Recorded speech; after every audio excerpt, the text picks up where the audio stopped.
प्रकार दिखाया है उसी प्रकार से अपने विषय को रखा है जैसे वो पहले रखते थे।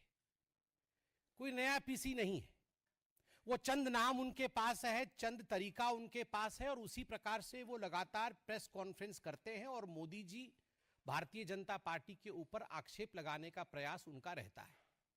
आप याद करिए जिस प्रकार से एक सेंसेशनलाइज करने का प्रयास उनका रहता है, इस प्रकार से बोलते हैं जैसे पता नहीं पहली बार कोई सुन रहा हो, कितना बड़ा खुलासा हो रहा है। मुझे याद है 2019 से पहले राफेल को लेकर इसी प्रकार राहुल गांधी प्रकट हुए थे कि बहुत बड़ा खुलासा होने वाला है, अब पूरे विश्व में हलचल मच गया है, चौकीदार चोर है, इत्यादि इत्यादि। कोविड के समय में भी इसी प्रकार से प्रेस कॉन्फ्रेंस वैक्सीन को लेकर राहुल गांधी करते थे, मगर बाद में सुप्रीम कोर्ट में जाकर से गलती हुई है।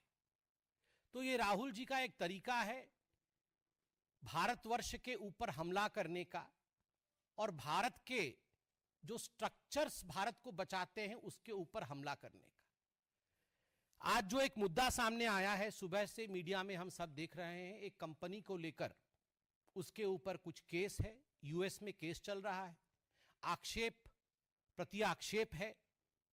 हम लोगों का स्पष्ट मानना है जहां तक कंपनी और कंपनी का केस का विषय है, कंपनी उस पर अपना स्टेटमेंट जारी करेगी, कंपनी उस पर अपना बचाव स्वयं करेगी। Law will take its own course. मगर जिस प्रकार से आज डॉक्यूमेंट्स सामने रखे गए, सुबह से मीडिया में हमने भी डॉक्यूमेंट्स देखे, the public, in fact because the documents are in the public domain, people of this country have also seen the documents. बिजली को लेकर, बिजली के सेल को लेकर, सेल परचेस को लेकर जो एग्रीमेंट है और स्टेट डिस्ट्रीब्यूशन कंपनीज एसडीसीज के साथ जो एग्रीमेंट है, उसको लेकर यह पूरा मुद्दा है। यूएस और भारत, इन दोनों के बीच इलेक्ट्रिसिटी का लेन देन, दो कंपनियां हैं, एक भारत की कंपनी है, एक यूएस की कंपनी है, और भारत के 4 राज्य हैं। ये 4 राज्य कौन कौन से हैं, जिनका नाम यूएस के कोर्ट में भी आता है और भारतवर्ष में तमाम चैनलों ने उन 4 राज्यों के नाम को उजागर किया है। यह पूरा मामला जुलाई 2021 से फरवरी 2022 के बीच का है। जुलाई 2021 से फरवरी 2022 के बीच का है। और उस समय जो 4 राज्य में SDC, state distribution company, electricity distribution company, वो स्टेट की ही प्रॉपर्टी होती है, स्टेट गवर्नमेंट की। छत्तीसगढ़ की सरकार, छत्तीसगढ़ में किसकी सरकार थी? कांग्रेस पार्टी की, भूपेश बघेल जी की सरकार छत्तीसगढ़ में उस समय मौजूद थी, डॉक्यूमेंट्स में भी मौजूद है। उस समय आंध्र प्रदेश में, जहां सबसे ज्यादा लेन देन के विषय में चर्चा हुई, दीज आर ऑल एलिगेशंस, ये जो तथाकथित लेन देन के विषय में बातचीत हुई है, सर्वाधिक आंध्र प्रदेश में हुई है। किसकी सरकार थी आंध्र प्रदेश में? क्या भारतीय जनता पार्टी की सरकार थी? नहीं। क्या हमारी समर्थित सरकार थी? नहीं। किसकी सरकार थी? वाईएसआरसीपी की सरकार थी। उस समय तमिलनाडु में, क्योंकि तमिलनाडु का नाम भी इसमें आता है, उनके स्टेट डिस्ट्रीब्यूशन कंपनी का नाम आता है। किसकी सरकार थी? डीएमके, आपके सहयोगी स्टालिन जी की सरकार थी, डीएमके की सरकार थी। उस समय उड़ीसा में किसकी सरकार थी? बीजेडी की सरकार थी। तो स्वाभाविक रूप से ये चारों राज्य जिसका जिक्र डॉक्यूमेंटेशन में सामने आया है, यूएस में सामने आया है, उन चारों राज्य में ना तो हमारे मुख्यमंत्री थे और ना ही हमारी समर्थित सरकार थी, कांग्रेस और उनके सहायक दलों की सरकार थी। और आज राहुल जी ने अपने प्रेस कॉन्फ्रेंस में कहा है कि उन्हें कोई आपत्ति नहीं यदि किसी भी पूर्व मुख्यमंत्री से या उनके पूर्व नेता से पूछताछ हो, तो ठीक है, भूपेश बघेल जी से पूछताछ हो, हमें भी कोई आपत्ति नहीं है। ये चारों राज्य के जो मुख्य नेता हैं, जिनके अंडर में इलेक्ट्रिसिटी बोर्ड इत्यादि रहा होगा, इनके मुख्यमंत्री हो, उनसे पूछताछ करें, हमें काहे की आपत्ति होगी? आप केस करिए ना, आप केस करिए, बिल्कुल पूछताछ करिए। और आपने एक बोर्ड दिखाया, बिजली का बिल आपका और मुनाफा उनका। तो तमिलनाडु में बिजली का बिल भारतीय जनता पार्टी की सरकार तो नहीं दे रही थी ना, बिजली का बिल तो डीएमके की सरकार दे रही थी। ठीक उसी प्रकार छत्तीसगढ़ में जुलाई 2021 से फरवरी 2022 के बीच में बिजली का बिल मोदी जी की सरकार तो जनरेट नहीं कर रही थी, बिजली का बिल तो भूपेश बघेल जी ही जनरेट कर रहे थे। तो पैसा मोदी जी के जेब में कैसे चला गया? पैसा तो वहीं के मुख्यमंत्री और वहां के एसडीसी के कंपनी के जेब में जाएगा ना। आपके मुताबिक आपने कहा मुनाफा उनका, तो उनका कौन है? उनका तो ये चारों राज्य में, हमारा कोई नहीं है, उनका तो आप ही के हैं। तो इसका जवाब राहुल जी आप दीजिए। राहुल जी ने आज बार बार कहा मोदी जी की क्रेडिबिलिटी खत्म हो गई, मोदी जी आज से क्रेडिबल नहीं रहे, अडानी के पीछे मोदी जी खड़े हैं इसलिए आज से उनकी क्रेडिबिलिटी ग्लोबल स्तर पे खत्म हो गई। राहुल जी कान खोल के सुन लीजिए, ये मोदी जी की क्रेडिबिलिटी को समाप्त करने की चेष्टा और कोशिश कोई आप पहली बार नहीं कर रहे हैं। सन 2002 से मोदी जी की क्रेडिबिलिटी को ध्वस्त करने की चेष्टा आप, आपकी माताश्री और आपकी पार्टी लगातार कर रही है।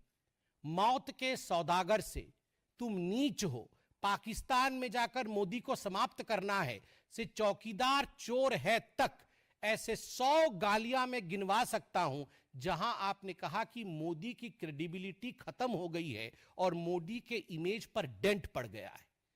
मगर राहुल जी, जब आप पीसी कर रहे थे और जब मैं पीसी कर रहा हूं, तो हमारे देश के आदरणीय प्रधानमंत्री नरेंद्र मोदी जी की क्रेडिबिलिटी आज इतनी हाई है कि हमारे देश से कोसों मील दूर, हजारों मील दूर दूसरे देश में आज हाईएस्ट सिविलियन अवार्ड उन्हें दिया जा रहा है। यह है मोदी की क्रेडिबिलिटी।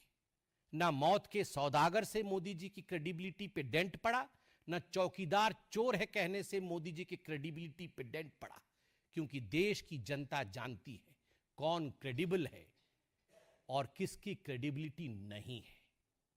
देश की जनता सटीक भाव से जानती है। बंधुगण, स्ट्रक्चर की बात हुई है कि बहुत बड़ा स्ट्रक्चर है, हम स्ट्रक्चर दिखाएंगे। अरे राहुल गांधी जी, हमें भी पता है, हमें भी पता है आपके स्ट्रक्चर के विषय में। ये इल्हान ओमर और ये जॉर्ज सोरोस, ये जो आपका स्ट्रक्चर है ना, अंतरराष्ट्रीय स्ट्रक्चर, इस स्ट्रक्चर के विषय में हमें भी पता है। और आपके स्ट्रक्चर का नियत क्या है? आपकी जो अंतरराष्ट्रीय स्ट्रक्चर है वो भारतवर्ष के मार्केट के ऊपर आघात करना चाहती है, निरंतर आघात करती रहती है। ये गांधी परिवार और ये कांग्रेस पार्टी ये सहन नहीं कर सकती है कि आज भारत की अर्थव्यवस्था विश्व में तीसरे नंबर की ओर बढ़ रही है। अभी हम चौथे नंबर पर हैं और विश्व में यथाशीघ्र हम तीसरे नंबर की अर्थव्यवस्था होंगे। यह राहुल गांधी और गांधी परिवार, कांग्रेस पार्टी ये सहन नहीं कर पा रही है, इसलिए ये इंडिया के मार्केट के ऊपर, भारत के मार्केट के ऊपर आक्रमण पे आक्रमण कर रही है। आज सुबह 4 बजे से इनका पूरा स्ट्रक्चर लगा हुआ है। ट्वीट करना, सोशल मीडिया में इन्फ्लुएंस करना, अंतरराष्ट्रीय मार्केट में एक मैसेज देना और इंडिया के मार्केट को गिराने का प्रयास करना। लगभग 2.5 करोड़ निवेशक, छोटे निवेशक, जिन्होंने अपनी पूंजी, कम धन का निवेश, अपनी पूंजी जिन्होंने शेयर मार्केट में लगाया था, आज उनको भारी नुकसान झेलना पड़ा है। छोटे निवेशकों को, लोअर मिडिल क्लास के लोगों को, 2.5 करोड़ लोगों को, माफ करिएगा, 2.5 करोड़ लोगों को यह झेलना पड़ा है। ये आप निरंतर जो भारत के मार्केट के ऊपर कई प्रकरण रहा है, इससे पहले भी आपने कई प्रकरणों के माध्यम से भारत के मार्केट के ऊपर हमला करने की कोशिश की है, ताकि मार्केट डिप करे, मार्केट गिरे और इंडिया की इकोनॉमी पर अटैक हो। और राहुल जी, आपने आज कहा कि अडानी के पीछे मोदी है, तो हमारा भी सवाल है, यदि अडानी के पीछे मोदी है तो क्या कारण है कि कांग्रेस के सरकार के समय, भूपेश बघेल जी के सरकार के समय छत्तीसगढ़ में 25,000 करोड़ रुपए का निवेश अडानी की कंपनी ने किया? क्यों लिया आपने 25,000 करोड़ रुपए का निवेश जब आपकी सरकार थी छत्तीसगढ़ में?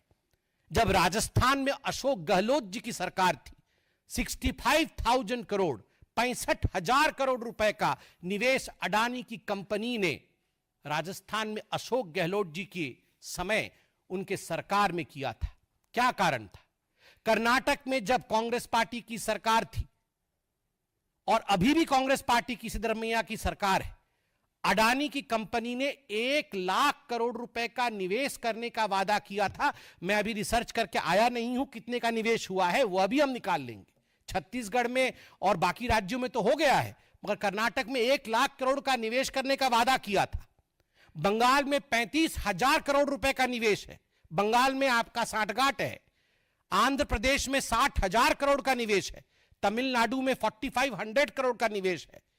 19 अक्टूबर 2024 को अडानी फाउंडेशन ने रेवंत रेड्डी, जो कि तेलंगाना के मुख्यमंत्री हैं, उन्हें 100 करोड़ रुपए उनके फाउंडेशन को डोनेशन दिया था कौशल विकास, स्किल अपलिफ्टमेंट के लिए। क्यों लिया था डोनेशन? एक करप्ट व्यक्ति से आपने डोनेशन क्यों लिया? आपकी सरकार ने डोनेशन क्यों लिया? निवेश भी नहीं, डोनेशन लिया 100 करोड़ का। 23 जनवरी 2024, 23 जनवरी 2024, रेवंत रेड्डी जी, जो कि तेलंगाना के मुख्यमंत्री हैं, वर्ल्ड इकोनॉमिक फोरम में वो लीड करते हैं और तेलंगाना की कांग्रेस की सरकार 12,400 करोड़ का एमओयू साइन करती है अडानी ग्रुप के कंपनियों के साथ। 12,400 करोड़ रुपए का। राहुल जी, कौन जवाब देगा?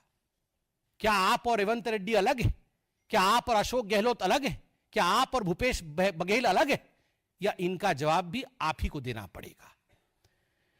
मैं आज राहुल जी से पूछना चाहता हूं, और हमने भी 12 वर्ष से मैं प्रवक्ता के पद पे मैं अब देख रहा हूं कि चाहे 2G का केस हो, चाहे CWG का केस हो, कोल स्कैम हो, इन सभी विषयों को लेकर भारतीय जनता पार्टी उस समय कोर्ट में जाती थी। अरुण जेटली जी हमारे बीच में नहीं है, प्रभु उनके आत्मा को शांति दे। देश विदेश के एक कद्दावर नेता और एक बहुत बड़े स्थापित वकील थे। हर केस में वो लड़ते थे, केस साबित होता था, इन्वेस्टिगेशन होती थी, हम आधार को लेकर लड़ते थे। और मैं आज राहुल गांधी से पूछना चाहता हूं, जिस प्रकार हम केस करते थे, केवल प्रेस कॉन्फ्रेंस नहीं करते थे, आप केस करिए ना, आप केस करिए, कोर्ट जाइए। और मुझे आज तकलीफ हुई इस बात से, आपने अपने पीसी में, आप देश के एक सांसद हैं, छोड़ दीजिए कि आप किसी पार्टी के अध्यक्ष रह चुके हैं, मगर आप एक सांसद हैं, और आपने कहा कि इस हिंदुस्तान में, इस भारतवर्ष में हमें कांग्रेस पार्टी को कोर्ट का भी काम करना पड़ रहा है, जुडिशियरी। आपने पर्टिकुलरली जुडिशियरी शब्द का इस्तेमाल किया कि मीडिया भी अपना काम नहीं कर रही है, मीडिया का काम भी कांग्रेस कर रही है बहुत हद तक, और जुडिशियरी का काम भी कांग्रेस कर रही है। वाह, बेल पे बाहर मां बेटे और जुडिशियरी का काम कर रहे हैं। आधे लोग तो बेल पे बाहर हैं और ये जुडिशियरी का काम कर रहे हैं। बताइए,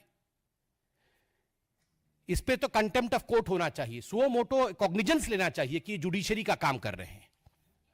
और आज तो मुझे बड़ा दुख लगा, हमारे एक पत्रकार बंधु ने 3 सवाल क्या पूछ लिए, उनसे ऐसे झेप गए कि ये बीजेपी का। अरे भैया, पत्रकार हैं, आप भी तो हमसे पूछेंगे। अभी राहुल गांधी ने ऐसा कहा, कभी हम गुस्साते हैं? कभी नहीं भैया, आपका कर्तव्य है, आपका काम है, आप सवाल पूछेंगे। और वहां बोल रहे हैं आप बीजेपी का सवाल पूछ रही है। बीजेपी का सवाल नहीं है, वाजिब सवाल था, उत्तर नहीं है, इसलिए आप झेप गए थे। राहुल जी कह रहे थे इंडिया हाईजैक हो गया है। गलत, टेंस गलत है, पास्ट टेंस में होना चाहिए था, फ्यूचर टेंस और प्रेजेंट टेंस में नहीं। इंडिया हाईजैक हो गया था। गांधी परिवार, ये नकली गांधी परिवार उसके हाईजैकर थे। कमांडो ने मुक्त कराया है हाईजैकिंग से। अब भारत का जो इकोनॉमिक जहाज है वह रनवे पे 2014 से रफ्तार से दौड़ करके अब 35,000 की फुट की ऊंचाई पर उड़ान भर रहा है, तीसरे नंबर की इकोनॉमिक शक्ति बनने जा रहा है। तो Rahul Gandhi, India is not hijacked, India was hijacked. Today India is soaring high as far as economy is concerned. और बार बार बोलते हैं जेपीसी कर देंगे, जेपीसी बना देंगे। सरकार कहीं बनती नहीं है, कहीं सरकार बनती नहीं है तो जेपीसी बनाकर ही खुश हो जाते हैं। तो बोलते चलो जेपीसी ही बना देंगे, सरकार तो बन नहीं रही है। और जेपीसी बना दीजिएगा तो वहां क्या, कोई बोतल फोड़ रहा है, कोई हाथ तोड़ रहा है, कोई मुंह फोड़ रहा है, यही चलता है इनके जेपीसी में। लोकसभा सत्र से पहले ये इनका पुराना ड्रामा है। अब राहुल गांधी जी को देखिएगा, पहले दिन 25 तारीख को पूरा ड्रामा और नौटंकी शुरू कर देंगे। किस प्रकार से भारत की इकोनॉमी नहीं चले, किस प्रकार से भारत का पार्लियामेंट नहीं चले, किस प्रकार हर जगह केओस और अस्त व्यस्तता रहे, यही राहुल और कांग्रेस पार्टी का विशेष उनका प्रबंधन है। और अपने मुंह मियां मिट्ठू बनना राहुल गांधी बंद करे। इतना कह के मैं अपने विषय को समाप्त करता हूं। कोई प्रश्न हो तो अवश्य पूछें। आज फिर राहुल